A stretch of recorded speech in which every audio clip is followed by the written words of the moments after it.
Hello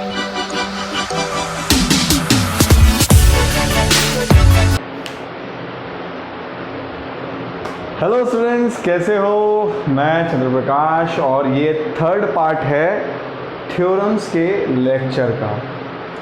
24, 25, 26 ये 26वां lecture है, जिसमें हमने 3 पार्ट्स में थ्योरम करी है यूपीपीसीएल PG2 के सिलेबस के हिसाब से अकॉर्डिंग टू स्ट्रिक्टली। तो चलिए, आज इसे छोड़कर अगर तुम जाओगे तो बड़ा पछताओगे, बड़ा पछताओगे। देखिए, आज 3 थ्योरम्स ये करनी है हम लोगों को। सुपरपोजिशन, मिलमेंस जनाब थे, भैया थे। मिलमेंस ने 2 थ्योरम दी थी, वोल्टेज को लेके, करंट को लेके। पूरे लेक्चर को देखिएगा, मैं बता रहा हूँ आपको। इस मिलमेंस में से एक क्वेश्चन बनता है यूपीपीसीएल PG2 के लिए, और वो क्वेश्चन जो यूपीपीसीएल PG2 के लिए बनता है, याद रखिएगा, वो क्वेश्चन जो होता है वो क्वेश्चन आपको समझ ही नहीं आता, पर वो होता इस थ्योरम से है। तो इसीलिए पूरा लेक्चर ज़रूर देखना, क्योंकि ये क्रैश कोर्स वाला वीडियो नहीं है, ये फुल क्लास वाला वीडियो है बेटा मेरा, जो कि मैं फुल क्लास में लेता हूँ। जो बैच चल रहा है फुल क्लास वाला, उसका वीडियो है। तो ये पूरा डिटेल्ड कंसेप्ट पे इसकी बात होती है, और ये पेपर में आया भी था। और ये सवाल जो है यूपीपीसीएल हो गया, PG2 के में इंडियन ऑर्डिनेंस हो गया, और आपका यूपी RVONL हो गया, इन सब में मिलमेंस थ्योरम से एक सवाल आता है। पर पता है बात क्या होती है, बच्चा समझ ही नहीं पाता ये थ्योरम का सवाल है, वो सोचता किसी और टॉपिक से, पता नहीं कौन से टॉपिक से, वो यही सोचता पता नहीं कौन से टॉपिक से, छोड़ो करके। ठीक है, तो वो चीज़ नहीं करनी है आपको ना, अब होगी भी नहीं, क्योंकि मैं सवाल कर रहा हूँ ना। तेलंगन थ्योरम, ठीक है, तेलंगाना नहीं, तेलंगन थ्योरम है, ये भी जनाब का नाम था। तो हम लोग देखेंगे 1 बाय 1, पर याद रखिएगा PG2 सिलेबस पे स्ट्रिक्टली है, इससे ज़्यादा आपको करना भी नहीं है। जितना मैं आपको करा रहा हूँ थ्योरम में, उससे ऊपर आपको करना भी नहीं है। कर रहे हो वो आपकी मर्जी है, आपको लग रहा होगा कि मैंने बहुत बड़ा काम कर लिया है, पर बस मैं आपको एक ही बात कहूँगा, इतना एक्स्ट्रा तभी करिए जब आपको उसको पचाने की शक्ति बन रही होगी। तो याद रखिए, अदरवाइज उतना सिलेबस आपको अलाउ ही नहीं करता है। ठीक है, तो हर चीज़ सिलेबस के हिसाब से करिए, क्योंकि आपको अंत तक चीज़ें ये नहीं देखना वहाँ पे कि कितना आपको याद करके आया था भाई बंदा, कितना याद करके आया था भाई, कितना याद रह गया, उस बेसिस पे वहाँ पर आपको आंसर में टिक लगाने पड़ेंगे।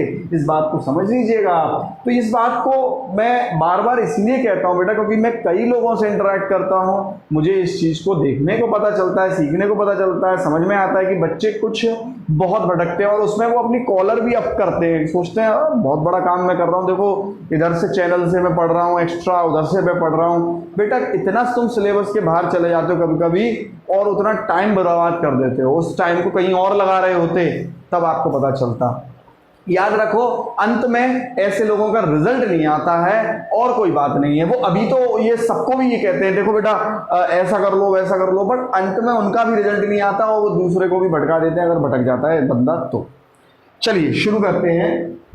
आपने सुपरपोजिशन थ्योरम की मैं बात करूं, देखिए सुपरपोजिशन थ्योरम से एक सवाल बनता है कि ये कहाँ यूज होती है। तो याद रखिए, स्ट्रिक्टली लीनियर बायलेटरल सर्किट में यूज होती है। मैं कल से इस चीज़ को बता रहा हूँ सब लोगों को, परसों से, मतलब मैं परसों के लेक्चर से मैं बता रहा हूँ कि आपकी जो सुपरपोजिशन थ्योरम है ये लीनियर बायलेटरल सर्किट में यूज होती है। मैंने कुछ बातों को थोड़ा सा रिवाइज भी कर देता हूँ। मैंने आपको क्या कहा था, कॉम्प्लेक्स सर्किट को सिंपल सर्किट में कौन सी थ्योरम बदलती हैं? हाँ, मैंने आपको बताया था थेवेनिन थ्योरम बदलती है, और नॉर्टन बदलती है, ठीक है, और मिलमेंस बदलती है। तो आज हम लोग मिलमेंस करने ही वाले हैं, ठीक है। और मैंने आपको एक चीज़ भी बताई थी कि सारी थ्योरम्स, जितनी भी थ्योरम्स हैं, ये सब लीनियर बायलेटरल सर्किट पे लागू होती हैं, है ना, सब होती है। बस एक ये थ्योरम है, ये हर जगह लागू हो जाती है। हर जगह का क्या मतलब है कि वो कुछ भी बोले, चाहे यूनिलेटरल बोले, मतलब एक दिशीय भी बोले, दो दिशीय भी बोले, एक्टिव पैसिव भी बोले, लीनियर नॉन लीनियर भी बोले, ये हर जगह लागू होती है, याद रखिए। तेलंगन थ्योरम, खैर इसका जिक्र हम लोग करेंगे, मैं आप लोगों को लिखवाऊंगा, घबराइएगा नहीं। सुपरपोजिशन थ्योरम की मैं अगर बात करूं तो ये कहाँ यूज होती है? लीनियर बायलेटरल सर्किट में यूज होती है, ठीक है, लीनियर बायलेटरल सर्किट में यूज होती है। पहला सवाल तो यही आता है। एक जो और सबसे फेमस सवाल है कि सुपरपोजिशन थ्योरम क्या कैलकुलेट करने के लिए यूज होती है। याद रखिए, ये किसी भी शाखा का या ब्रांच का, किसी भी सर्किट में किसी भी शाखा का या ब्रांच का वोल्टेज कैलकुलेट कर सकती है, करंट कैलकुलेट कर सकती है, पर इस बात का विशेष ध्यान रखना कि पावर कैलकुलेट नहीं करेगी। क्या पावर कैलकुलेट नहीं करेगी? ये सवाल आ चुका है कई बार, जेई में आ चुका है, यूपीपीसीएल TG2 में भी ये आ चुका है, DMR से TG2 में भी ये आ चुका है, मतलब मेंटेनर का जो होता है, ठीक है। सर्किट ब्रांच में वोल्टेज मेजर कर सकती है किसी भी शाखा में, करंट पर पावर नहीं मेजर कर सकती। अगर मैं आप लोगों के लिए एक और क्वेश्चन की बात करूं तो वो पेपर में पूछता है ऊपर सुपरपोजिशन थ्योरम में कि भाई सुपरपोजिशन थ्योरम कौन सी प्रिंसिपल पे आधारित होती है? तो याद रखिए लिनियरिटी प्रिंसिपल पे आधारित होती है।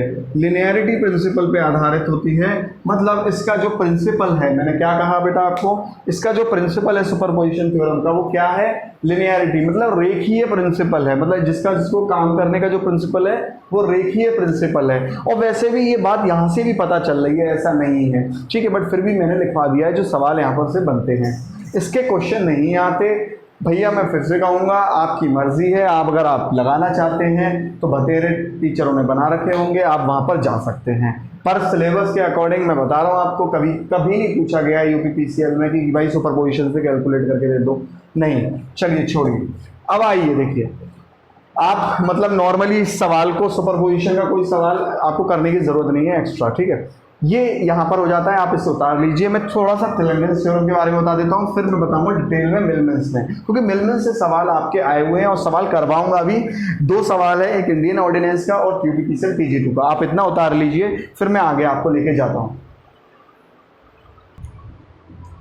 अब चलिए स्टूडेंट्स, हम लोग टेलंगन्स थ्योरम के बारे में बात कर लेते हैं। ये क्या कहता है? देखिए, ये बेसिकली थ्योरम, नाम से तो उसने थ्योरम दे ली है, पर ये बेसिकली एक तरीके का कब ना प्रिंसिपल सा हो जाता है, जो कि किस पर बेस्ड है। मतलब ये जो थ्योरम है, जो ये बात कही गई थी, ये ऊर्जा संरक्षण नियम, energy conservation law, energy conservation law पर आधारित है, एनर्जी कंजर्वेशन लॉ पर आधारित है, ठीक है, ऊर्जा संरक्षण नियम पर आधारित है। और याद रखिए टेलंगन्स थ्योरम, जो ये ऊर्जा संरक्षण नियम क्या कहता है? खाली हाथ आए थे हम, खाली हाथ जाएंगे, ठीक है, मतलब कहने का कि इस पूरे ब्रह्मांड में, ठीक है, कोई भी एनर्जी बिगाड़ी नहीं जा सकती और कोई भी एनर्जी नष्ट नहीं किया जा सकती। No energy can be produced, neither it can be destroyed, it can transfer from one form into another. वो एक रूप से दूसरे रूप में कन्वर्ट होती है, एक रूप से दूसरे रूप में कन्वर्ट होती है। जैसे सिंपली आप इस बात को समझिए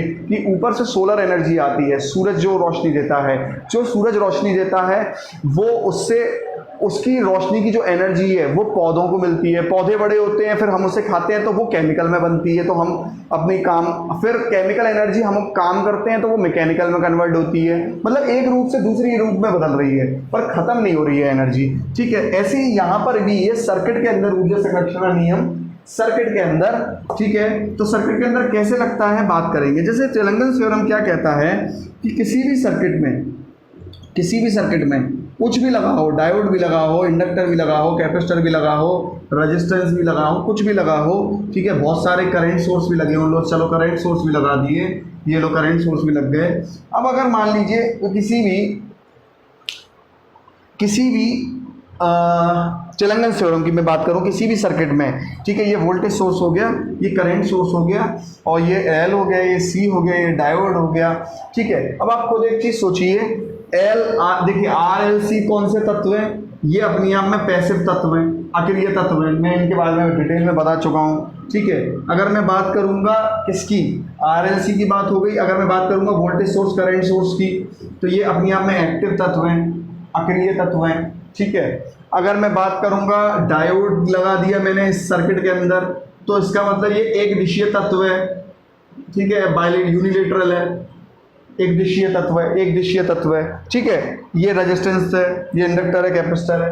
तो मैं अभी आपसे यहाँ पर क्या कहना चाहता हूँ, इस बात को बड़े ही ध्यान से सुनना। टेलंगन्स भैया ने एक बात कही थी, इन भैया ने ये कहा कि भाई सुनो मेरी बात, मतलब इसने कोई खास बात कही नहीं थी, इन्होंने तो एनर्जी कंजर्वेशन लॉ को ही अपने दूसरे नाम से थोड़ा सा पेश करके, खिदमतें पेश करके, मतलब अच्छे से, जैसे कहते हैं ना कि किसी क्या कहते हैं, घर की चीज़ को बनाई हुई को अच्छे से थोड़ा सा सजा दो और कह दो होटल का बनाया सामान है, ऐसे ही मतलब इनने किया है टेलंगन्स थ्योरम ने। इनने क्या किया है, टेलंगन्स थ्योरम ने ये बात कही थी, देखो मैं ये बात आप लोगों को कह भी तो रहा हूँ, ठीक है, तो आप लोग लिख लीजिएगा। टेलंगन्स थ्योरम ने ये बात कही थी कि किसी भी सर्किट में पावर का मतलब जो शक्ति है उसका जो एल्जेब्रिक सम है, मतलब बीजगणितीय योग है, वो शून्य होगा। मैं दोबारा रिपीट कर देता हूँ, the algebraic sum in any circuit of power, the algebraic sum of power in any circuit, the algebraic sum of power in any circuit is zero. किसी भी सर्किट में शक्ति का बीजगणितीय योग शून्य होता है, मतलब कि किसी भी सर्किट के अंदर वोल्टेज सोर्स और करंट सोर्स, किसी भी सर्किट के अंदर वोल्टेज सोर्स और करंट सोर्स जो ऊर्जा देते हैं और जो रजिस्टर, इंडक्टर, कैपेसिटर ऊर्जा लेते हैं, उनकी ऊर्जा दोनों की, भाई देने वाला और लेने वाला, उनका जो बीजगणितीय योग है, जाहिर सी बात है देने वाले की ऊर्जा प्लस पी होगी, भाई ये जो ऊर्जा देते होंगे ये प्लस पी देते होंगे, और जाहिर सी बात है ये जो ऊर्जा खपत करते होंगे ये माइनस पी खपत करते होंगे, ये आरएलसी। ठीक है, आपको मालूम ही है आरएलसी क्या करता है, या तो आर तो एनर्जी खपत करता है और एल और सी स्टोर करता है। तो टेलंगन से ये बात कही थी, किसी भी सर्किट में जो दी गई एनर्जी है वो बराबर होगी खपत या स्टोर की गई एनर्जी के। मतलब जो वोल्टेज सोर्स या करंट सोर्स एनर्जी देंगे वो ये डायोड है, रेजिस्टेंस है, इंडक्टर, कैपेसिटर मिलके या तो खपत कर लेंगे या स्टोर कर लेंगे। मैंने आपको बहुत पहले ही बताया हुआ है, रेजिस्टेंस खपत करता है, एल और सी स्टोर करता है, और जाहिर सी बात है डायोड क्या करेगा, ड्रॉप करता है वोल्टेज का, तो वो भी खपत में ही आएगा। ठीक है, क्योंकि वो एक तत्व है, एक एलिमेंट है। तो ये बात कही है टेलंगन ने। अब जो सबसे महत्वपूर्ण सवाल बनता है वो टेलंगन थ्योरम का, वो क्या बनता है, तो यही एनर्जी कंजर्वेशन लॉ पे बेस्ड है। जो सबसे महत्वपूर्ण सवाल टेलंगन थ्योरम का बनता है वो ये बनता है, ऐसी कौन सी थ्योरम है, क्या ऐसी कौन सी थ्योरम है जो हर प्रकार के सर्किट पे लग जाए। हर प्रकार के का क्या मतलब है, एक्टिव हो, पैसिव हो, यूनिलेटरल हो, बायलेटरल भी हो सकता है, लीनियर भी हो सकता है, नॉन लीनियर भी हो सकता है सर्किट। तो चाहे कुछ भी नाम बोल दे, याद रखिएगा टेलंगन थ्योरम ऐसे सर्किट पर लागू होती है। जबकि बाकी थ्योरम किस पे लागू होती है, लीनियर बायलेटरल पर ही लागू होती है, पर ही लागू होती है। मतलब वो केवल लीनियर भी होना चाहिए और केवल बायलेटरल होना चाहिए। यहाँ यूनिलेटरल नहीं लिखा पर यहाँ यूनिलेटरल भी है, यहाँ नॉन लीनियर भी है, यहाँ केवल लीनियर लिखा, याद रखिए इस बात को। तो एकमात्र जब भी अटरम सटरम नाम दे दे वो, मतलब कि ये थ्योरम किस पे आधारित होती है, वो मतलब कहाँ कहाँ लागू होती है, तो आपने क्या करना है, कोई भी नाम दे दे, unilateral, bilateral, non linear, linear, Tellegen theorem, आपने आंख बंद करके टेलंगन थ्योरम लगा देना है। एक और सवाल यहाँ से टेलंगन थ्योरम का आ जाता है बेटा, इसीलिए मैं आपको बोल रहा हूँ कि पूरा वीडियो जो देखते हैं उन्हीं को केवल सवाल जो इंपॉर्टेंट होते हैं वो ग्रैब कर पाएंगे, अदरवाइज और कोई ग्रैब नहीं करेगा। वो क्या करेगा, उससे छूट जाएंगे। जो पूरा वीडियो नहीं देखेगा वो अपना बहुत नुकसान कर रहा है। टेलंगन थ्योरम की मैं बात करता हूँ। टेलंगन थ्योरम की अगर मैं बात करूँ तो टेलंगन थ्योरम का अगला क्वेश्चन ये रहता है कि टेलंगन थ्योरम कौन से दो लॉ पर बेस्ड है, मतलब कौन से दो लॉ पे आधारित है। याद रखना टेलंगन थ्योरम केसीएल और केवीएल दोनों पर आधारित है। ये बात केसीएल और केवीएल दोनों पे आधारित है। क्लियर है इतना पॉइंट। तो टेलंगन थ्योरम इन दो लॉ पर भी आधारित है। मैं यार एक बात बताऊं मैं आपको, ये दो लॉ अपने आप में किस पर आधारित होते हैं, ऊर्जा संरक्षण नियम पर ही होते हैं। तो वो बात सीधी सी कहीं ना कहीं लास्ट में यहीं आके फंसती है कि ऊर्जा संरक्षण नियम पर ही आधारित होते हैं। ठीक है, इस बात को आप समझ रहे हैं। तो केसीएल और केवीएल भी कभी कभी दे देता है कि किस लॉ पे आधारित है, केसीएल और केवीएल पे भी। चलिए अब मैं आपको मिलमन्स थ्योरम पे ले जाता हूँ, साथ ही में करवाऊंगा मिलमन्स थ्योरम के सवाल भी, ठीक है, डिटेल में। तो ये जो मैंने बताई हैं आपको वो इतनी बता दी हैं जो आपको पेपर में पूछी जाती हैं। क्लियर है इतना पॉइंट। चलिए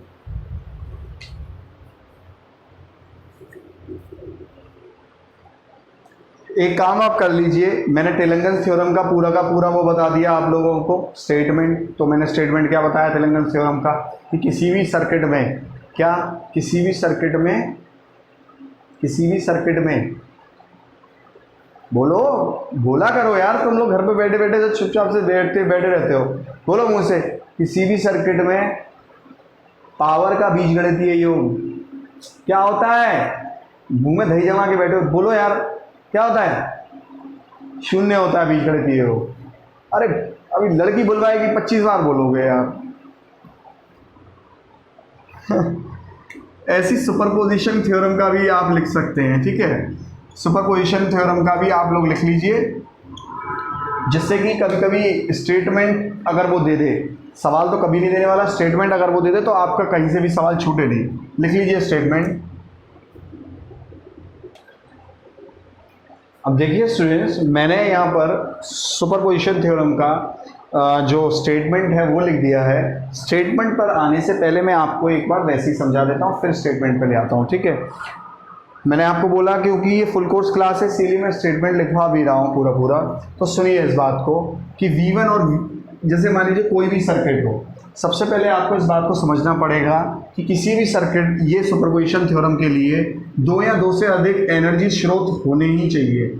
इसे लागू करने के लिए 2 या 2 से अधिक एनर्जी स्रोत होने ही चाहिए, याद रखना।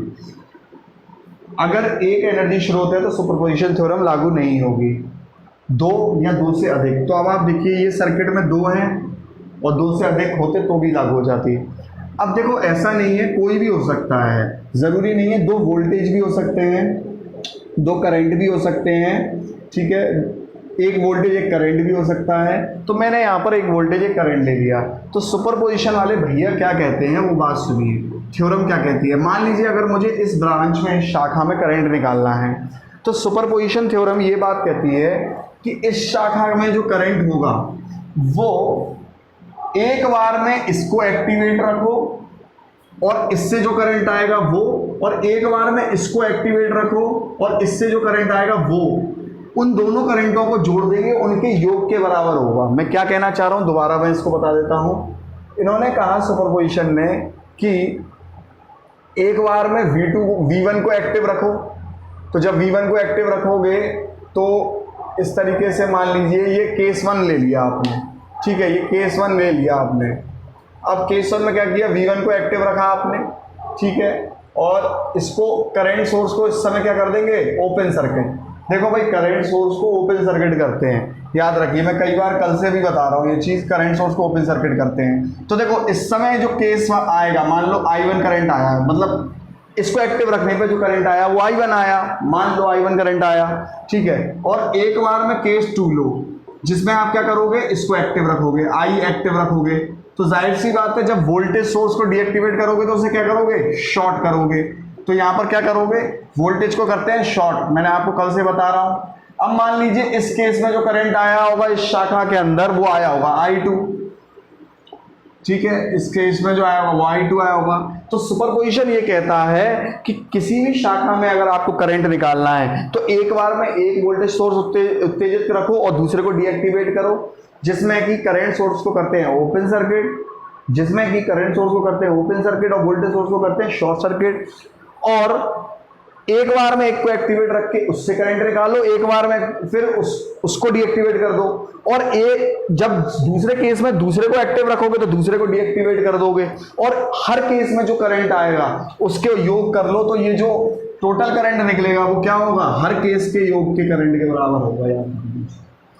तो इस तरीके से ये सुपरपोजिशन थ्योरम ने बात कही है। अब स्टेटमेंट लिख लीजिए, किसी भी लीनियर बाइलेटरल सर्किट में जिसमें 2 या 2 से अधिक ऊर्जा स्रोत हो या एनर्जी स्रोत हो, जो कि वोल्टेज सोर्स करंट सोर्स हो सकते हैं, मैं किसी ब्रांच में उत्पन्न होने वाला करंट, मतलब किसी ब्रांच में उत्पन्न होने वाला करंट प्रत्येक सोर्स कोई भी एक सोर्स के उत्तेजित होने के परिणामी करंट के सम के बराबर होगा, योग के बराबर होगा। मतलब प्रत्येक सोर्स के उत्तेजित, मतलब एक बार में एक सोर्स को उत्तेजित करेंगे, एक बार में एक सोर्स को उत्तेजित करेंगे, और उसके परिणामी करंट, मतलब इनके एक बार इसको एक्टिव एक बार इसको एक्टिव, उसके परिणामी करंट को जोड़ के फिर हम क्या कर देंगे, इसको क्या कहते हैं, जो ये करंट निकलेगा उसको निकाल लेंगे। क्लियर है इतना पॉइंट। ये था सुपरपोजिशन थ्योरम की एक डिटेल्ड मतलब स्टेटमेंट, क्योंकि स्टेटमेंट तक बहुत मैक्सिमम तो स्टेटमेंट तक पहुंचेगा, ठीक है, इसलिए मैंने आपको वो भी करा दी, ठीक है। मिलमेंस में हम लोग चलते हैं, और जो कि बहुत इंपॉर्टेंट है। अब कहानी तो वहाँ से तो पेपर में कईयों बार आ चुका है, क्वेश्चन कईयों बार पेपर में आ चुका है, ठीक है। चलिए मैं इसको मिटा देता हूँ, आप लोग लिख लीजिए।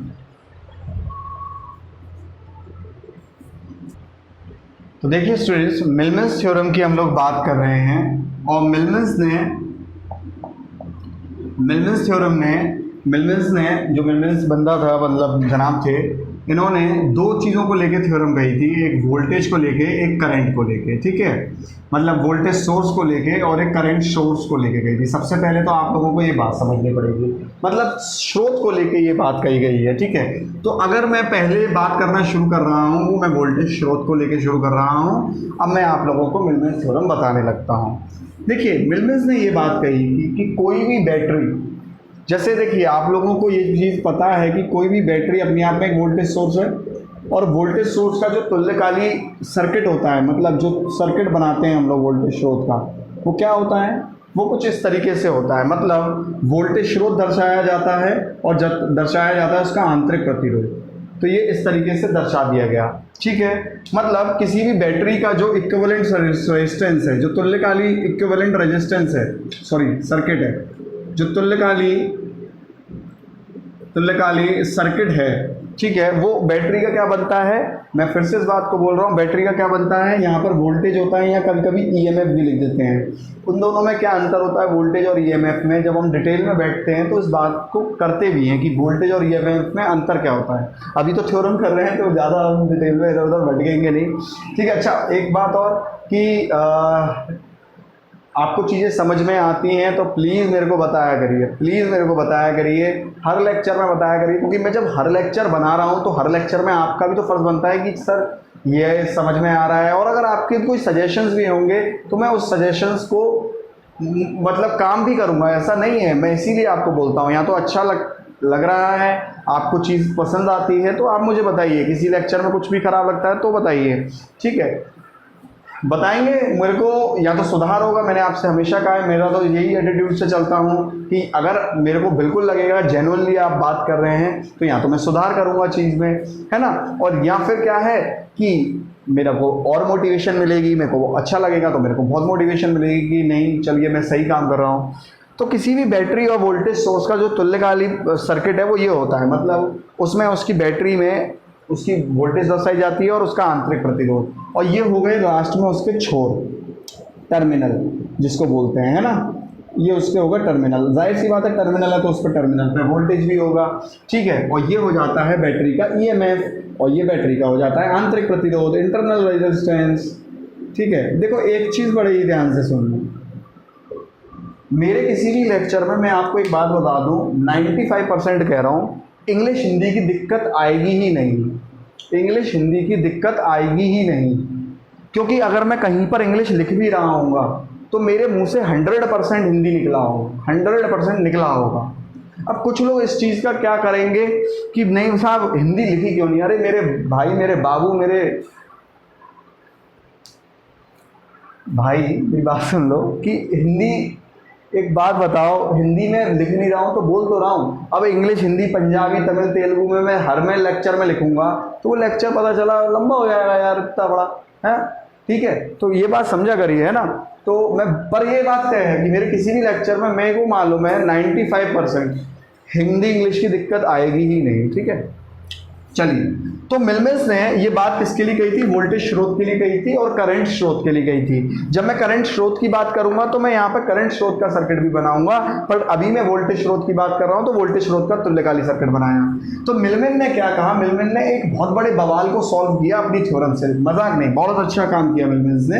अब देखिए मिलमेंस ने कहा कि अगर मान लीजिए कोई बैटरी है E1 वोल्टेज की और R प्रतिरोध की, ठीक है, ऐसी कई बैटरियों को समांतर में लगा दिया गया है, ऐसी कई बैटरियों को समांतर में लगा दिया गया है, ऐसी कई बैटरियों को समांतर में लगा दिया गया है। हो सकता है ये बैटरियां n नंबर तक हो, मतलब n शाखा तक हो, और ऐसे n होते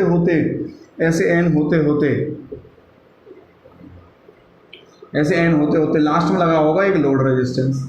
मतलब ऐसी n बैटरियां लगी होंगी, जाहिर सी बात है, जिसका यहाँ पर वोल्टेज होगा E और यहाँ पर होगा Rn तक आपका रेजिस्टेंस होगा और E आपका क्या होगा, वोल्टेज होगा। तो ऐसी n बैटरियाँ अगर समांतर में लगी हैं, ऐसी n बैटरियाँ मतलब संख्या में कितनी है, n, ऐसी n बैटरियाँ समांतर में लगी हैं और लास्ट में आपके क्या लगा है, लोड। तो इसने कहा मिलमेंस ने कि मेरे हिसाब से चलो, जब ऐसी n बैटरियाँ समांतर में लगी हैं, तो मैं इसको बदल दूंगा, तब्दील कर दूंगा एक आंतरिक प्रतिरोध में और एक बैटरी के स्रोत में, जिसको नाम दिया गया मिलमिन्स इक्विवेलेंट सर्किट। क्या नाम दिया गया? मिलमिन्स। इसने कहा मेरे हिसाब से चलो तो मैं एक ईएमएफ या फिर वोल्टेज में तब्दील कर दूंगा, एक रिजल्टेंट वोल्टेज में तब्दील कर दूंगा, रिजल्टेंट ईएमएफ में तब्दील कर दूंगा, बदल दूंगा, और एक रिजल्टेंट आंतरिक प्रतिरोध में बदल दूंगा। किस में बदल दूंगा? या रिजल्टेंट या टोटल कह लो, टोटल आंतरिक प्रतिरोध में बदल दूंगा, टोटल इंटरनल रेजिस्टेंस में बदल दूंगा। ठीक है, और फिर बाकी तो आप अपना लोड रेजिस्टेंस लगाते रहिए जैसे लगा है वहां पर। ठीक है, तो अब सुनना इस बात को, मैं फिर से रिपीट कर दे रहा हूं। अगर ऐसी कई एन बैटरियां पैरेलल में लगी हैं, कई, कितनी भी लग सकती है, 2 भी हो सकती है, 10 भी हो सकती है, कई लगी हैं, उसको मिलमिन्स के हिसाब से चलेंगे तो वो किस में कह देता है? मिलमिन्स कह देता है कि मैं एक तुल्यकाली बैटरी में और एक तुल्यकाली रेजिस्टेंस में बदल दूंगा। मतलब इस सबको, इतना बड़े सर्किट को बस एक वोल्टेज और एक बैटरी में, एक रेजिस्टेंस में बदल देगा। अब कुछ लोगों के दिमाग में 200% एक बात आ रही होगी कि क्या सर ये रेजिस्टेंसेस इक्वल हैं या अलग अलग हैं? क्या ये बैटरी अलग अलग हैं या इक्वल हैं? आपके दिमाग में ये बात आ रही होगी। तो मैं आप लोगों को यहाँ पर एक बात बता देता हूँ। देखिए, रेजिस्टेंस कैसे भी हो सकते हैं, अलग अलग भी हो सकते हैं। ठीक है, 1 2 3 n तक होगी संख्या। अब इसमें 2 केस बनते हैं। एक केस में बैटरी की वैल्यू अलग होगी, मतलब अलग भी हो सकती है, E1 E2 E3 भी हो सकती है। सब वोल्टेजों के जो मान होंगे वो अलग अलग होंगे। पर वो केस यूपीपीसीएल PG2 या किसी भी PG2 के सिलेबस में आपको नहीं करना, जेई में होता है बेटा वो। ठीक है, जेई में क्या होता है कि आंतरिक प्रतिरोध अलग हो सकते हैं, पर क्या अलग नहीं होंगे? वोल्टेज अलग नहीं होंगे। इस बात का विशेष ध्यान रखना, आंतरिक प्रतिरोध अलग हो सकते हैं, वोल्टेज स्रोत अलग नहीं होंगे। ये है आपके सिलेबस में, वो वाला केस आप लोगों के सिलेबस में नहीं है। क्लियर है इतना पॉइंट? अब आपको इस बात का बड़ा ही ध्यान देना है। मैं क्वेश्चन भी करवाऊंगा और इसकी पूरी स्टेटमेंट भी लिखवाऊंगा, क्योंकि ये फुल डिटेल्ड लेक्चर है तो मैं ये सारे काम करवाऊंगा। ठीक है, अब आप इस बात का बड़ा ही ध्यान देखिए कि उन्होंने कहा कि इन सब बैटरियों को, मतलब वोल्टेज स्रोत के लिए इसने ये थ्योरम दी, और वो भी आपस में कैसी लगी रहनी चाहिए? पैरेलल लगे रहने चाहिए, याद रखना। सीरीज में नहीं, सीरीज में होता तो केवीएल लग जाता। आप खुद सोचो, कई बैटरी और रेजिस्टेंस सीरीज में होते तो केवीएल लगा देते हम यूं करके, केवीएल से ही आंसर आ जाता रिजल्टेंट बैटरी का और रिजल्टेंट रेजिस्टेंस का। पर इसने किसके लिए दिया? पैरेलल स्रोत के लिए दिया। तो अगला सवाल ये भी बन जाता है कि मिलमिन्स ने पैरेलल वोल्टेज स्रोत के लिए ये थ्योरम दी है, और इसने कहा है कि कितनी भी बैटरियां, देखिए बड़े ध्यान से आप लोग, कि ये देखिए, ये बैटरी 1 हो गई कि नहीं 1 हो गई, ये बैटरी 1 हो गई, ये बैटरी 2 हो गई, ये सब पैरेलल में लगी हैं, ये बैटरी n हो गई, ये सब पैरेलल में लगी हैं, ये सब पैरेलल में लगी हैं। ऐसी कई बैटरियां होंगी तो पैरेलल में लगी होंगी। तो मिलमिन्स ने कहा कि मैं उन सब बैटरियों के एक रिजल्टेंट ईएमएफ में बदल दूंगा और एक तुल्यकालिक प्रतिरोध में बदल दूंगा, टोटल रेजिस्टेंस में बदल दूंगा। याद रखिए, मतलब उस पूरे सर्किट को केवल एक वोल्टेज सोर्स में, एक रेजिस्टेंस में बदल दूंगा। कुछ ऐसी बात थेवेनिन ने भी कही थी, आपको याद होगा। ठीक है, तो ये कहीं ना कहीं इंटरलिंक्ड है सब आपस में। चलिए खैर, कैसे होगा अब इस बात का भी जिक्र कर लेते हैं। मतलब कि ये जो ईएमएफ का मान है वो क्या होने वाला है और रेजिस्टेंस का मान क्या होने वाला है। तो देखिए, मिलमिन्स के अकॉर्डिंग ये जो ईएमएफ का मान है, याद रखिए ये सारी बैटरी ई की होंगी, तो ईएमएफ का रिजल्टेंट परिणामी ईएमएफ, रिजल्टेंट ईएमएफ परिणामी ईएमएफ का जो मान होगा वो बेटा आपका ई होगा। मतलब जितने की वो बैटरी होगी उतना ही होगा।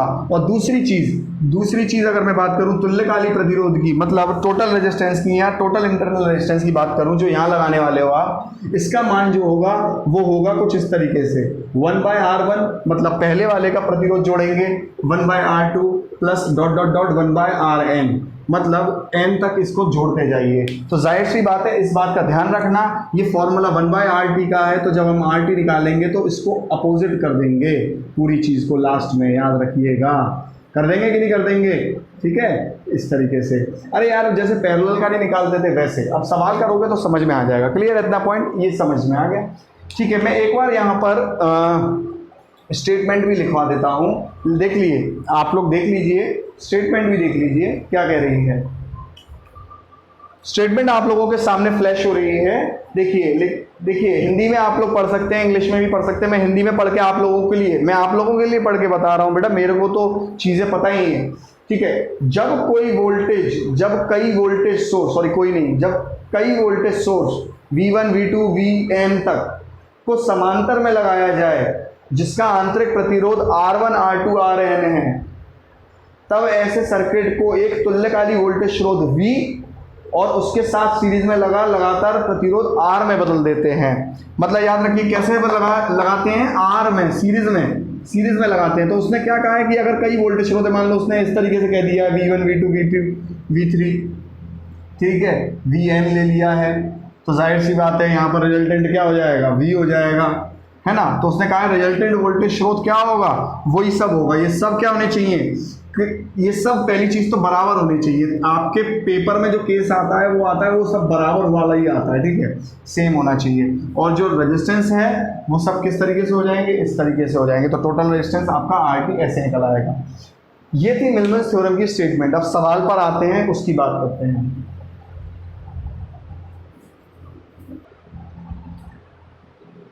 अब देखिए स्टूडेंट्स, मैंने ये क्वेश्चन आप लोगों के सामने लिखे हुए हैं, 2 क्वेश्चन मैंने लिखे हुए हैं। ये इंडियन ऑर्डिनेंस का क्वेश्चन है, ठीक है। अगला मैं क्वेश्चन जो कराऊंगा वो मैं कराऊंगा UPPCL DG2 का। ये क्वेश्चन मैंने अपने मन से यहाँ पर लिया हुआ है और जानबूझ के इसलिए लिया हुआ है क्योंकि देखो इसमें संख्या मैंने लिखी हुई है, इसमें संख्या नहीं है। तो पहले मैं आपको आसानी से समझा देता हूँ, क्योंकि मैंने आपको बार बार बोला, कुछ लोग हो सकता है यूट्यूब पे सोच रहे हो ये डिटेल लेक्चर है बेटा, इसीलिए मैं हर चीज़ डिटेल में यहाँ करा रहा हूँ। बट मैं आप लोगों को बता दूँ कि आप लोग भी देखें, जो लोग वैसे ऐप पर जो लोग कोर्स में देख रहे हैं वो तो देख ही रहे हैं, बाकी आप लोग भी देखें, इसमें आपका नुकसान नहीं है, ठीक है, फ़ायदा ही है भाई, इसमें क्या नुकसान है। अब देखिए पहले मैं ये करा देता हूँ, आपको आसानी रहेगी। अब देखिए यहाँ पर मैंने यहाँ पर आपको एक बैटरी स्रोत दी हुई है और ये दूसरी बैटरी स्रोत दी है। मान लो मैं ये V1 नाम दे देता हूँ, V2 दे देता हूँ, ये दोनों समांतर में लगी हैं, ये बात तय है, ठीक है। ये आप लोगों की आंखें भी देख पा रही होंगी, आंखें देख पा रही और कान सुन पा रहे हैं, बिल्कुल बिल्कुल।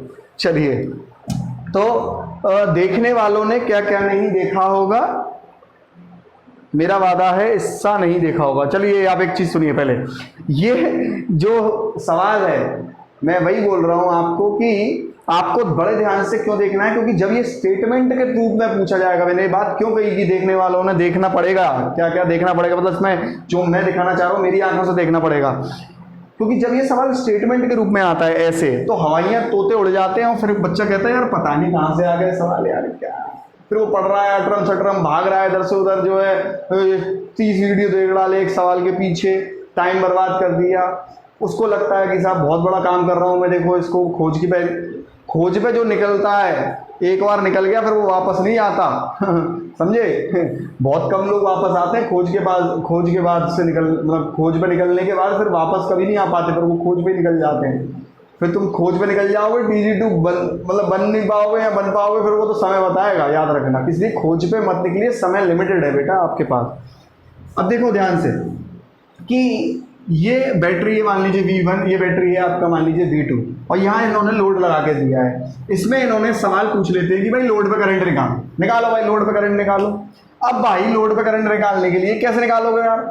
अब तो एक काम करते हैं हम क्या करते हैं, पहले इन दोनों को एक बना लेते हैं। मैंने आपको क्या कहा, आपके पेपर में जो कोर्स में रहता है वो सेम वोल्टेज सोर्स का रहता है। चलिए इसको हम लोग रिप्लेस करेंगे एक सिंपल सोर्स से, जिसका नाम हम लोग को लिखेंगे ET या टोटल सोर्स, या तो टोटल EMF लिख लो या रिजल्टेंट परिणामी EMF लिख लो, और यहाँ पर करेंगे टोटल आंतरिक प्रतिरोध से। मतलब इतने भाग को हम लोगों ने किस में कन्वर्ट किया, इसमें कन्वर्ट किया भाई, और ये लगा दिया फिर वो लोड रेजिस्टेंस जो लगा है भाई, जैसा है वैसा लगा दिया, और यहाँ करंट आ गया। अब ये ER की वैल्यू देखिए आप क्या होने वाली है। मैंने आपको क्या कहा, ER की वैल्यू तो वही होगी, E जो भी आपका वोल्टेज सोर्स है, तो वो हो गई 5 वोल्ट। इसका मतलब यहाँ पर कितना लिख दूँ मैं बेटा, यहाँ पर मैं 5 वोल्ट लिख देता हूँ, क्योंकि उसकी वैल्यू तो उतनी ही होने वाली है, ठीक है। अब मैं बात करूँगा टोटल रेजिस्टेंस की। टोटल रेजिस्टेंस का बेटा मैंने फॉर्मूला क्या बताया था, 1/R1, मतलब 1/R1। मैंने आपको बेटा फॉर्मूला क्या बताया था, 1/R1 1/R2। तो 1/R1 क्या होगा बेटा, 1/4 प्लस 1/2 1/RT। क्लियर है इतना पॉइंट? अब आप इस चीज़ को देखिए, RT को मैं टोटल रेजिस्टेंस को यहाँ से निकालूंगा तो क्या होगा बेटा, आप इसके LCM लेंगे, है कि नहीं लेंगे, कि नहीं लेंगे? तो 6/8 अगर RT निकालूंगा तो कितना आ जाएगा 8/6, तो ये आपका आ जाएगा 4/3 ओम। तो यहाँ पर ये रेजिस्टेंस कितना आएगा 4/3 ओम आएगा। तो अब ये करंट आपको निकालना है, तो अब करंट क्या कैसे निकलेगा, सिंपल ओम्स लॉ के हिसाब से। ओम्स लॉ क्या कहता है, V अपॉन टोटल रेजिस्टेंस, ठीक है। तो अब देखिए यहाँ पर क्या हो जाएगा, V है आपका 5, टोटल रेजिस्टेंस कितना आया 10 + 4/3, ठीक है। उसका जो भी आंसर आएगा वो एम्पियर में आएगा। भैया अब ये आंसर आप कैलकुलेट करके बताएंगे, कमेंट में लिखना, ठीक है। इतना तो कर लो भाई, इतना भी नहीं करोगे, इतना करना, ठीक है। आंसर आप लोग निकालिएगा प्लीज़, ये सभी यूट्यूब वालों से मैं कह रहा हूँ कि आंसर आप निकालिएगा, और कोर्स वाले भी आंसर निकालिएगा चैट सेक्शन में। मेरे को जो चैट सेक्शन प्रोवाइडेड है एप्लीकेशन में, वहाँ ये आंसर मैसेज करिएगा मेरे को प्लीज़, ठीक है। चलिए, तो इस तरीके से हम लोग निकालते हैं ये, ठीक है। ये सिंपल पैरेलल जैसे की तरीके से निकालते हैं, और ये यहाँ आपका करंट आ जाता है। अब करते हैं ये वाला सवाल।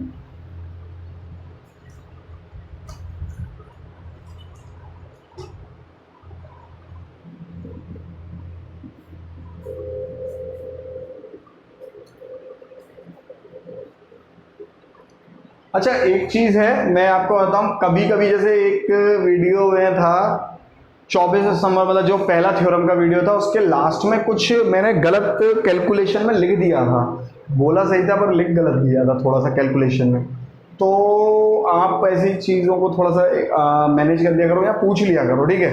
जैसे उसमें क्या हुआ था, मैं बोल तो सही रहा था बट वो लिख गलत गया था, एक थ्योरम का पहला वाला वीडियो है, ठीक है। तो ये है कि आप पूछ लिया करो, कभी भी कंफ्यूजन हुआ करे, ऐसा कुछ कभी कभी गलती हो जाती है यार, क्या करें, छोटे छोटे शहरों में बड़ी बड़ी बातें। अब देखिए यहाँ इसने क्या बोला, अब से ये किस तरीके से स्टेटमेंट के क्वेश्चन को वो करना है, डायग्राम से सॉल्व करना है। मैं इसको मिटा देता हूँ तो ज़्यादा बेहतर है।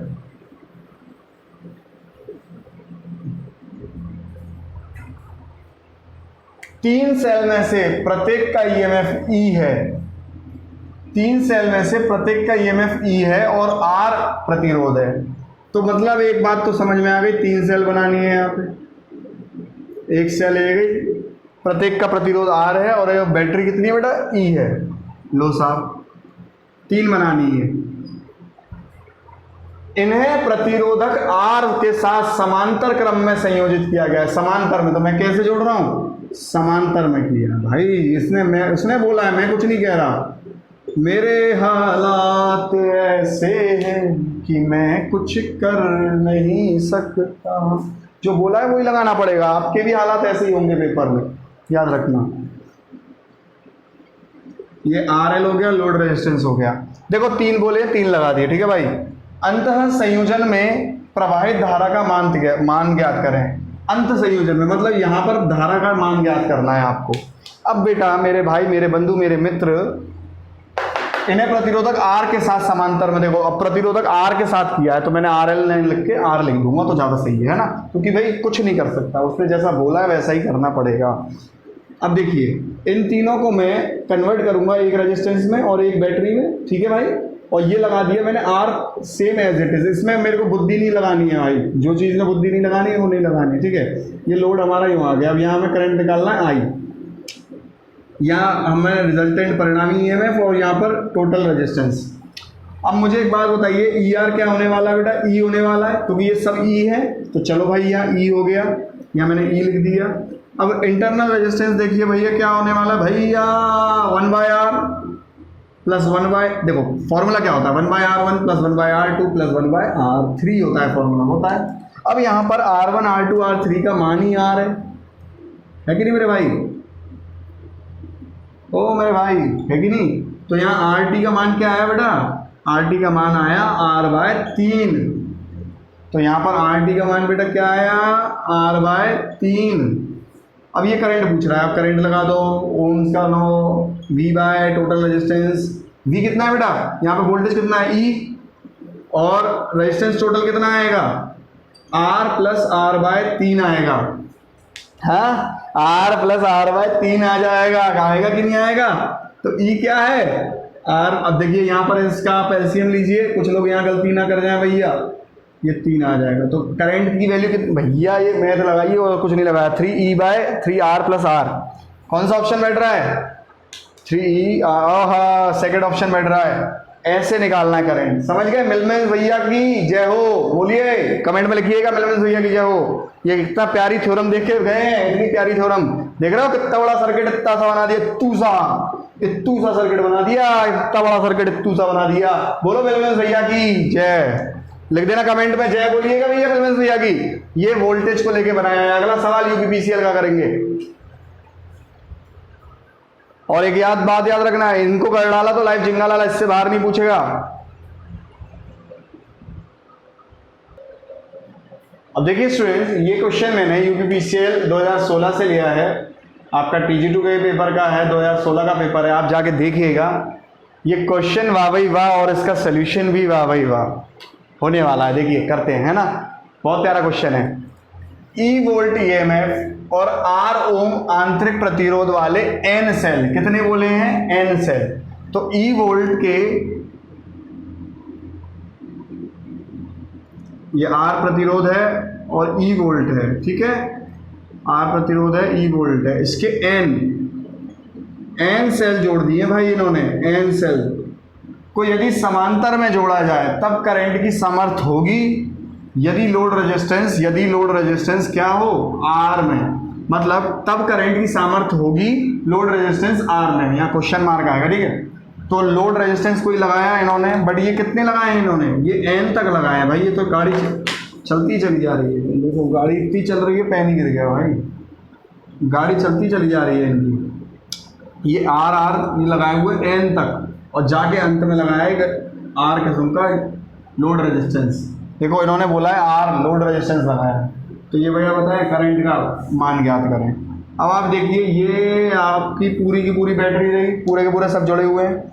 अब इसको हमने क्या करना है, समांतर में जोड़े हैं, तो मिलमेंस लगेगा। मिलमेंस भैया की जय बोलिए, कमेंट में लिखना पड़ेगा मिलमेंस भैया की जय, ठीक है। और ये सब क्या है, ई के हैं। तो अब जब मैं इसको चेंज करूंगा बेटा, तो कैसे चेंज करने वाला हूँ, देखिए भैया चेंज कैसे करेंगे, ऐसे करेंगे चेंज। अब ये हो गया रिजल्टेंट परिणामी EMF और ये हो गया टोटल रेजिस्टेंस। अब भाई एक चीज देखिए, करंट जो है ये परिणामी भैया, इसका वैल्यू क्या आने वाला है, ये तो E आने वाला है, क्योंकि सब आपके पेपर में, देखो मैंने आपसे बोला, इसीलिए मैं कोई भी चीज़ हवा में नहीं बोलता बेटा। यहाँ इतना एक्सपीरियंस है ना पढ़ाने का, और इतने सिलेक्शन दिए उसके बाद बेटा ये सब एक्सपीरियंस आया है। इस बात को याद रखना। मैंने आपको क्या बोला, आपके पेपर में ये केसेस ही आते हैं, अलग अलग वाले केसेस आपके पेपर में आते ही नहीं है, वो जेई के पेपर में आते हैं, ठीक है। अब आप देखिए यहाँ पर ये वैल्यू E हो जानी है, तो मैं एक काम करता हूँ, मैं यहाँ पे E लिख देता हूँ डायरेक्ट, ठीक है भाई। और ये R पैरेलल में है, तो आप देखिए 1/RT = 1/R इतना मैं N तक जोड़ूंगा, तो ये क्या हो जाएगा, टोटल रेजिस्टेंस क्या आ जाएगा, R/N आ जाएगा। क्या आ जाएगा, टोटल रेजिस्टेंस R/N आ जाएगा। आ जाएगा कि नहीं आ जाएगा, कुछ लोग इसी में परेशान है, क्यों आ जाएगा यार, क्या होता है भाई, इसका LCM लोगे तो वो R आएगा, और फिर 1 + 1 + 1 + N तक 1 जोड़ेंगे, तो ये क्या आएगा आंसर, ये तो N आ जाएगा और ये R आ जाएगा, ये होगा 1/RT। भैया LCM लिया है, गणित लिए है यार, तुम लोग क्या करते हो यार, ऐसे पूछते हो। तो RT यहाँ से क्या आ जाएगा, R/N, तो इसका मतलब ये कितना आ जाएगा, R/N आ जाएगा भाई। यहाँ पर करंट में लगाऊंगा, तो करंट जब लगाऊंगा तो क्या आएगा, यहाँ पर करंट, ओम्स लॉ लगाइए, E/R + R/N। तो देखिए E क्या, अब देखिए यहाँ पर क्या आ जाएगा, NR + R। भैया LCM ले रहा हूँ और यहाँ N ऊपर चला जाएगा, तो करंट की मान कितनी आ गई, कौन सा ऑप्शन बनना है भाई, देखना जरा। देखिए इसने ऑप्शन इसी फॉर्म में दे रखा है, इसी फॉर्म में ऑप्शन दे रखा है, E/R + R + N, इसने सॉल्व करके नहीं दिया, तो C is the right answer आपका। यूपीपीसीएल PG2 में आया था। ताली बजा देना कमेंट में, अगर समझ में आया हो तो बोलना, मजा आया हो तो ताली बजा के जाओगे, याद रखना लाइक ठोक के जाओगे। ताली आप कैसे बजाओगे, आप थोड़ी ताली बजाओगे, आप तो लाइक ठोकोगे ना वहां पे, तो वही मेरे लिए क्या है, ताली के बराबर है। चलिए अब मैं अगला करता हूँ करंट सोर्स को लेकर, जो मिलमेंस ने कही थी, वो तो बड़ा ही आसान है, वो कोई ज्यादा खास वाली बात नहीं है, उसमें दिक्कत वाली बात नहीं है। अब देखिए स्टूडेंट, समझ में आता हो तो अच्छा शेयर भी करा करो यार, शेयर आप लोग करते ही नहीं हो यार, ये क्या बात है, हाँ बताओ। मैं भी मेहनत कर रहा हूँ, तो थोड़ा बहुत आप भी मेरे को हेल्प करिए। चलिए वैसे तो आप लोग काफ़ी हेल्प करते हो, ऐसा नहीं है, बट फिर भी ठीक है। ये मान लीजिए, देखिए करंट सोर्स के लिए क्या दी थी ये थ्योरम, जो मिलमेंस की थ्योरम है, मिलमेंस की करंट स्रोत को देके क्या कही थी, करंट सोर्स को लेके मिलमेंस की थ्योरम क्या थी। जाहिर सी बात है, मिलमेंस थ्योरम जो करंट सोर्स को लेके थी, तो वो करंट सोर्स को जब पैरेलल में लगाते हैं तब मिलमेंस ने बात कही थी। और मिलमेंस ने क्या कही थी इस बात को समझना।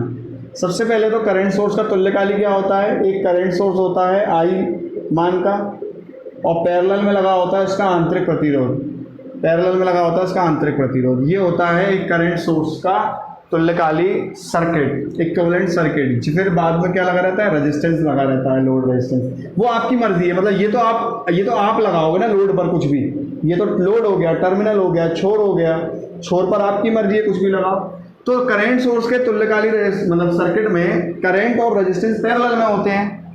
अब देखिए यहाँ पर ये एक करंट सोर्स बन गया, ये दूसरा करंट सोर्स बन गया कि नहीं बन गया। ये सिंपल मिलमेंस थ्योरम में ऐसा है कि जब भी दो करंट सोर्स मान लीजिए पैरेलल में हैं, दोनों I1 I2 मानते हैं जो भी है, तो उनका जो है कुल मिला के जो परिणाम आएगा वो जुड़ जाएगा। अगर वो एक ही दिशा में है, तो एक ही दिशा में है तो क्या आ जाएगा, I1 प्लस I2 आ जाएगा। और अगर एक मान लो उल्टा है इस तरीके से I1 और एक इस तरीके से है I2, ये I1 है और ये I2 है, तो जो परिणामी आएगा वो क्या आएगा। अब देखो यहाँ पर जो दिशा बनेगी करंट की, जिसकी दिशा ज़्यादा, जिसकी करंट बलवान होगा, मतलब जिसकी लाठी होगी उसी की भैंस होगी। मैं एक बार मान के चल लेता हूँ, इसकी लाठी है, मान लो ये 10 है एम्पियर और ये 5 एम्पियर मान लेता हूँ, इसकी लाठी है, तो भैंस भी इसी की होगी, याद रखना, मतलब चिन्ह भी इसका लगेगा, याद रखना है ना, जिसकी लाठी उसका भैंस। और आंसर क्या होगा, जिसकी लाठी उसकी भैंस माइनस हो जाएगा, मतलब तो 10 माइनस 5 करेंगे तो 5 एम्पियर आ जाएगा। पर चिन्ह याद रखना यहाँ पे इम्पोर्टेंटली, बस वही है, ये 5 और 5 एक ही दिशा में है, तो ये कितना हो जाएगा 15, और दोनों की दिशा भी सेम ही रहेगी। और जो आंतरिक प्रतिरोध है, आंतरिक प्रतिरोध का सेम रहता है भाई, 1 + 5 + 1 + 10। आंतरिक प्रतिरोध का अभी फॉर्मूला बताया बेटा मैंने, टोटल का 1 + R1 + 1 + R2। तो R1 का मान 5 है, R2 का मान 10 है, तो कितना आ गया 3/10। पर ये क्या आया 1/RT, RT कितना आएगा 10/3 ओम। तो यहाँ पर जो RT लगेगा वो 10/3 ओम लगेगा।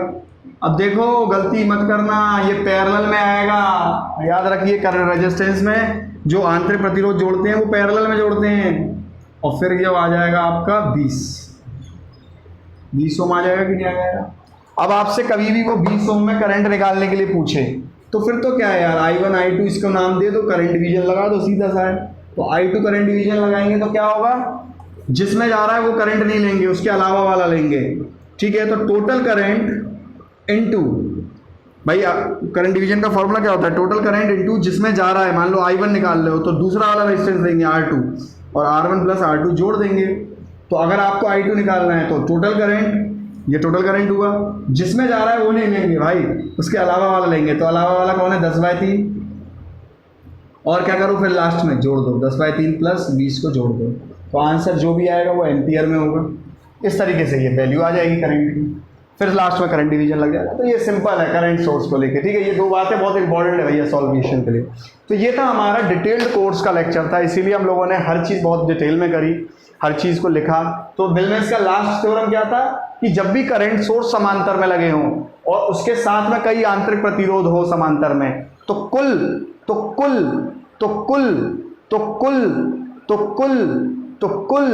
तो कुल परिणामी सर्किट किसमें तब्दील हो जाता है, एक करंट सोर्स में, और उसके परिणामी किसमें तब्दील हो जाता है, किसमें बदल जाता है, एक करंट सोर्स में और उसके साथ परिणामी या टोटल रेजिस्टेंस में तब्दील हो जाता है। क्लियर है इतनी बात। तो ये है आपका करंट सोर्स को लेके Millman's theorem. Thank you and have a nice day. Share करना, सब्सक्राइब करना, लाइक करना अगर अच्छा लगा हो। क्लियर है इतना पॉइंट। ये यूपीपीसीएल TG2 या TG2 के सिलेबस किसी भी पेपर को उठा के देख लीजिए, उस पे बेस्ड है, जेई पे बेस्ड नहीं है बेटा। मैं वजह से बोल रहा हूँ, जेई के लिए और चीज़ें डिटेल में आती हैं और आप लोगों को इतना ही करना है, प्लीज़ भटकिए मत। Thank you and have a nice day, क्योंकि समय कीमती है इसलिए मत भटकिए, ठीक है।